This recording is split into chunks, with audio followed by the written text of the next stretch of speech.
Hi there, it's Mitchell. I am Mitchell Moore. I am a pastry chef.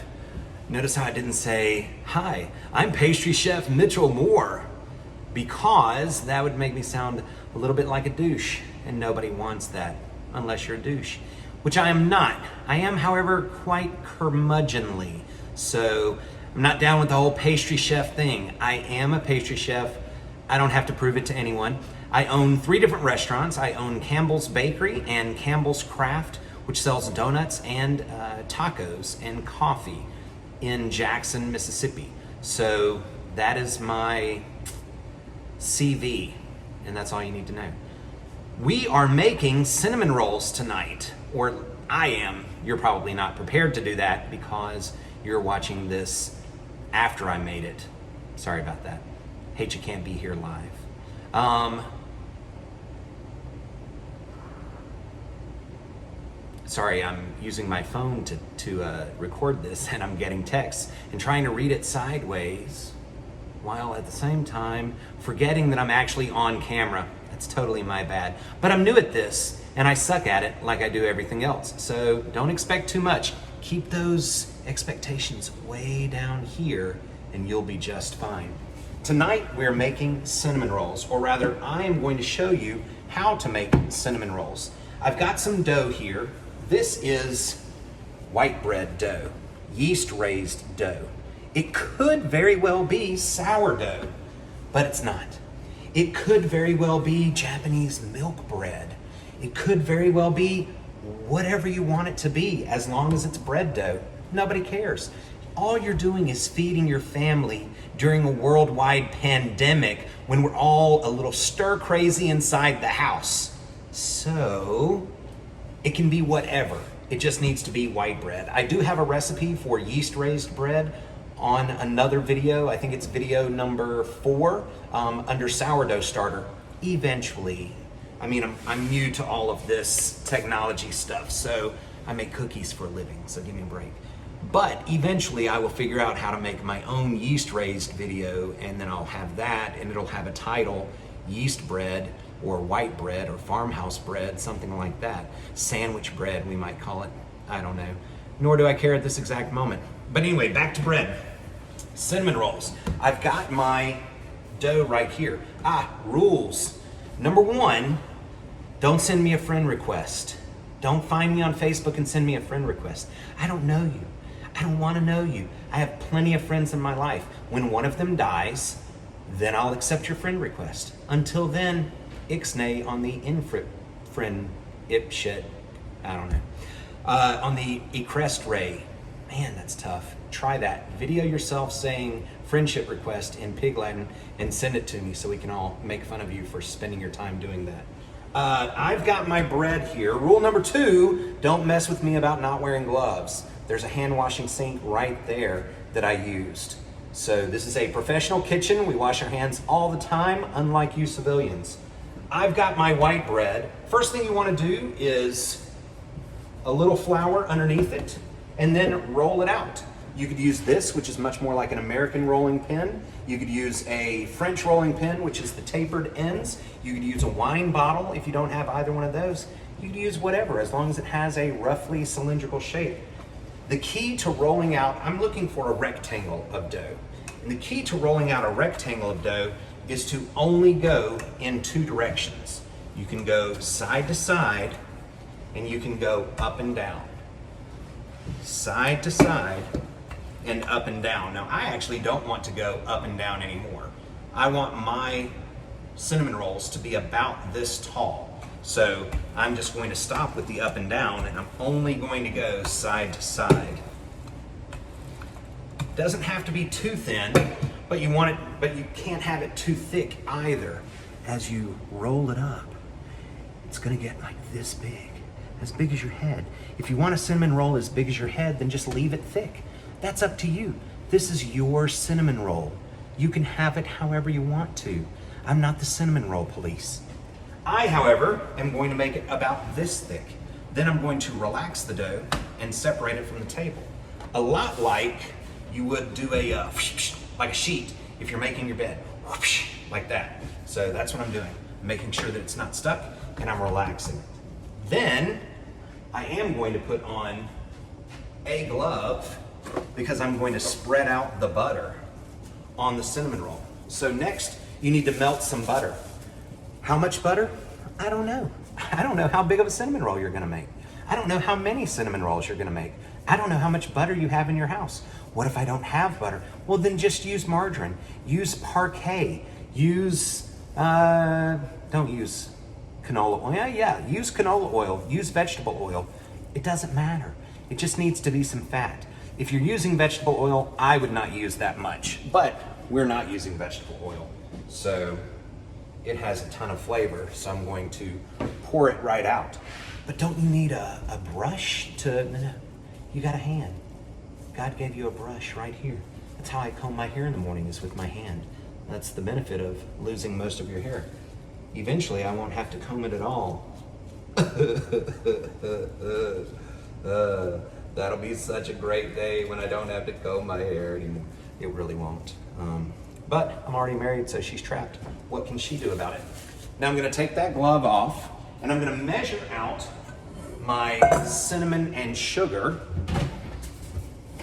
I'm going to use precisely that much sugar. Well, how much sugar is that? You didn't say. Right, because I don't know. Because again, how big is your cinnamon roll? How many are you making? How much cinnamon do you like in your cinnamon sugar? All of these things matter. I can't tell you these things. This is what I'm trying to get people to understand about cooking, is that you need to do it the way you like it. My family, we like cinnamon. And I own a bakery and a restaurant, so we get to buy cinnamon in a container this size. So I'm going to put about, let's say, that much cinnamon in mine. Whoa, hey there, camera. I'm gonna not put that on there anymore. See, lessons learned already. The next video is gonna be so much better.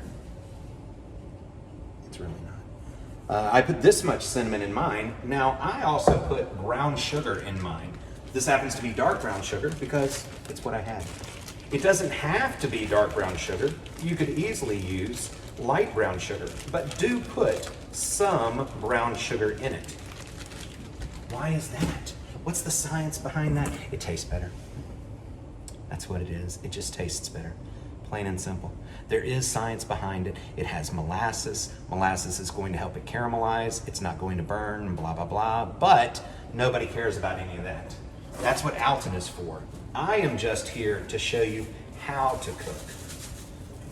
So then, mix it up. It's just that easy. Now, the brown sugar you are going to have to break up. It won't mix very well. Let me show you. You'll have some clumps in it. That's actually okay. In professional kitchens, we don't worry about the clumps so much. That's only civilians that worry about that. So chefs don't really care. We're more about low labor cost, which means doing it as quickly as we can, or, to be honest, making someone do it as quickly as they can, and then yelling at them when they don't do it quick enough. Then I'm going to spread this out on my buttered dough. Now wait a second, Mitchell.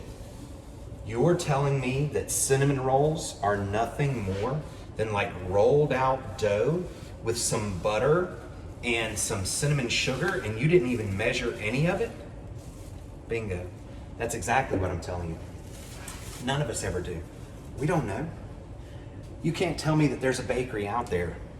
There's probably one, maybe two, and I could name them, but I'm not going to, who actually measure the exact amount of cinnamon sugar that they put on their cinnamon rolls. But now, in the bakery, we measure exactly how much of this we use. We use a 10-to-1 ratio for cinnamon and sugar, and a 0.5 to 1 ratio of brown sugar. So if I use 1,000 grams of sugar, I would use 50 grams of brown sugar and 100 grams of cinnamon. That's our measurement, but that's just us. Maybe you like it different. Make it different. That's the beautiful part about it. So, now the rolling part. Oh, this is the hardest part, Mitchell. I don't know what to do. This is where I always mess up. Well, number one, quit freaking out about it. Jeez, you're making me nervous now, and I've done this 1,000 times. Easiest way to do it, first of all, remember, you're the human. This is dough. The dough can move. Look at that, up, look at that stretch. The dough can be whatever you want it to be. So if I have, here, let me see if I can show you. All right, wish me luck on this. I don't know how this camera's gonna hold. So let's say that I have this edge right here, all right? And it's not exactly square, but I want it to be square. All I'm going to do is pull it down here and push it in there. Now, look, I've got a square edge. It's really just that easy. I know you don't want it to be that easy. I know you want it to be more difficult. And I know you want to think that bakers roll this out and we are exact and precise. We are. That's because we manipulate the dough. A lot like I'm trying to manipulate you right now. I'm going to fold this first edge. I'm not going to roll it. I'm just going to fold it. All right? Fold it over just a little bit. Then, now I have my first edge. Now watch. I don't know if you can see. I don't know if that's going to get it or not. I'll try. I'm going to place my fingers on it. They are up. My fingers are upright. And then I'm going to roll it until my fingers are upside down. And that way I know that it's rolled. So, boom, boom. Now, I have my first actual roll. Then, as I roll it, I'm going to stretch it. Let me show you what I mean. As I roll, this is more difficult than I thought. I'm going to stretch it. You see this dough? You see that dough stretch right there? And look, watch right here. You see the dough stretch? That's what I want. I don't want it to stretch a lot. I'm not trying to tighten it, but I do want it to stretch a little bit. So let me set this back up so you can see. All right, I do want it to stretch a little bit. Now, the dough's too short. I just stretched it. Look at that. Look what a human can do to the dough instead of letting the dough be the boss. I'm almost at the end. And now my dough is completely done. Now for the cinnamon roll part. But I think I need a pan. All right, I'm gonna try to edit this video later. If it doesn't work, then just know that during this time I'm going to be whistling so that you can have something to listen to while I go get a pan. Did you miss me? I know you did. You don't have to tell me. Now, we're going to take this pan and grease it, because at your house you probably don't have parchment paper, or at least not restaurant style parchment paper, which is what I would recommend. But I'm trying to make this for your house. Now, here's another important part, the size of your cinnamon roll. If I were to cut it like that tall, if I were to cut a cinnamon roll that tall and that thin, then when I stick it in the pan, it's going to fall over. Nobody wants that. They want their cinnamon rolls to go out, so you can't make it too tall. In the bakery, we always make it 2 fingers, like that. And that way, they are the same, roughly, and we can have semi-consistent cinnamon rolls, all right? Now, I pick them up, transfer them sideways, because as soon as you turn them this way, some of the cinnamon and sugar is going to fall out. Then, make sure to leave room in between them. You want them to expand. You want them to grow. So leave some room in between them. If you have one that's a little leaning, I don't know if you guys can see this one right here, he's wanting to lean a little bit. Well, I'm going to straighten him up and then push him down just the tiniest bit. In other words, I'm going to manipulate the dough. this little guy here on the end. He's got that end, not such a pretty end, and then he's got this lovely, beautiful cinnamon roll end. That end should go up because we want people to see that part, because that's the pretty part. Remember, always show your pretty end. If you have an ugly end, keep that covered or put it face down. It's not exactly what I meant. All right, here I've got some beautiful cinnamon rolls that I'm going to put in a proofer. What's that? You don't have a proofer? At your house, we'll definitely never be friends, but I think I established that from the beginning. So what you need to do is turn your oven on, I don't care what temperature, because you're gonna turn it off after about 3 or 4 minutes. It doesn't matter. If you try to turn it on to 500 and you turn it off after 3 or 4 minutes, it's just gonna be warm in there. If you set it to 200 and you turn it off after 3 minutes, still just gonna be warm in there. That's all you need. So turn your oven on, doesn't matter what temperature. Probably if it's like mine, you'll go beep, it'll say 350, and then you go beep to start, and it'll turn on.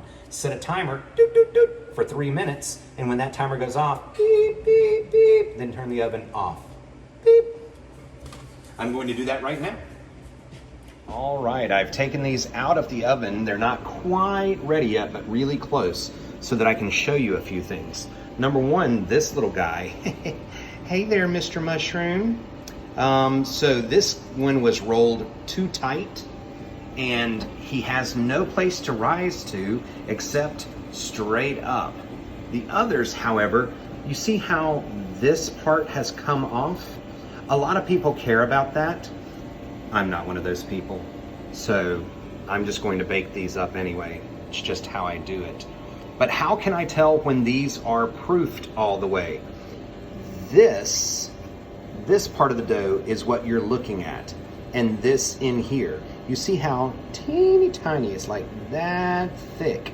That has not proofed very much. This outside edge, he doesn't have anything pushing against him, so he can proof. But we're not looking at him, we're looking at that cross section right there. And that is still kind of thin. On this one over here, let's see. Yeah, that one's better. That cross section right there is better, but still not there. But that's what I'm looking at to know when it's proofed. We'll put them back in, and I will see you in a bit. Well, they have finished proofing, and now it's time to go in the oven. I've got my oven set at 375. Your oven might be different. It might need to be 400, might need to be 350, but you will figure it out. Start on 375. Actually, now that I look at it, that looks more like 360 or 370. That could make all the difference. Oh no! No, it's not gonna matter. Don't worry about it. So 375 for 20 minutes, and we will be letting some cinnamon rolls cool before we ice them and eat them. I was gonna say eating, but it's not right. Hey there. I have cinnamon rolls. Look at that. My southern heart sings. But they have cooled. Now we have to ice them. This is a little tough for me because I have a bakery. I have 2 bakeries. I have 2 bakeries and a restaurant. And I don't want to give out my super secret icing recipe for my cinnamon rolls. But I also want you all to have the best possible cinnamon roll that you can. So here it is. Something I think even the world is shocked that I'm about to give out this recipe. So it feels like it's just falling apart. Okay, get out a paper and pen. You'll need some powdered sugar and a bowl to put it in. And then you'll need some water. And you start off by putting a little water in there. Not too much, because you'll be amazed how little you need. And then you want to whisk it up really well until it's kind of that consistency. And then you want to glaze the cinnamon rolls. What? Your glaze is nothing but powdered sugar and water? I feel cheated. Can't help you with that. See, we make really good cinnamon rolls. The bread is just fantastic. The cinnamon that we use is Vietnamese extra fancy cassia. It's the most expensive item I have in the bakery. Then we use real butter that we melt in order to pour over it.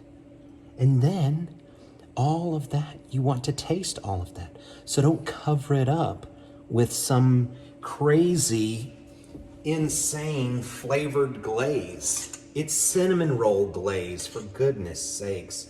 You just need powdered sugar and water. That's all it takes.